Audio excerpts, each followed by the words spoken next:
Бұл Нұргүл апамыздың шағын шеберханасы. Осы жерден түрлі құрақ көрпелерді құрайды. Айтуынша ата кәсіппен шұғылдануына жақындары себеп болған. Тойға кәдесый ретінде өзінің бірнеше көрпелерін апарыпты.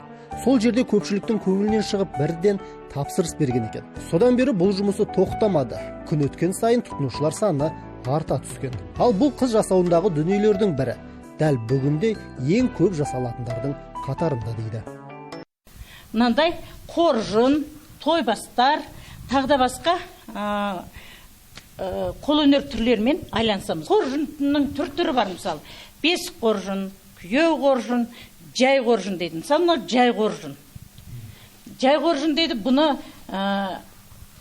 жас сәбилер туғанда аналары сол құда-құдағиларына қоржын көтеріп апарады. Сол қоржындар.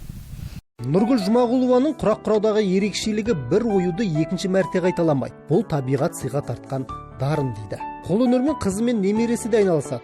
Жасаған жұмыстары ұлттық нақышпен өрнектеліп ерекшеленеді. Қазақтың мына ой өрнектері қазақша сырмақ деді. Бұл мына жерде тұрғандардың бәрі бізде ескіздері, елдер заказ береді, клиенттер.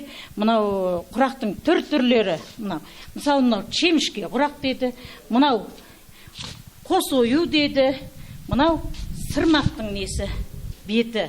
Ескіздері осы жерде тұрғандар, осындай клиенттеріміз өзі заказ береді. Мысалы маған мынау ұнап тұр, мынау ойы, қос ою ұнап тұр десе, біз осылай заказ жасап береміз. Кейіпкеріміз қазақ дәстүрден танбай ұлттық ою өрнегімізді кестелей отырып тігетінін де байқадық. Ісмердің әр дүниесі көздің жауын алады. Нұргүл апайдың 10 саусағын біріктіріп ине, жіпті тізбектеп өнерін паш етіп отырғаны көңіл қуантады. Еркебұлан Жақыбай, Ерлан Азанбай, Таңжарық бағдарламасы.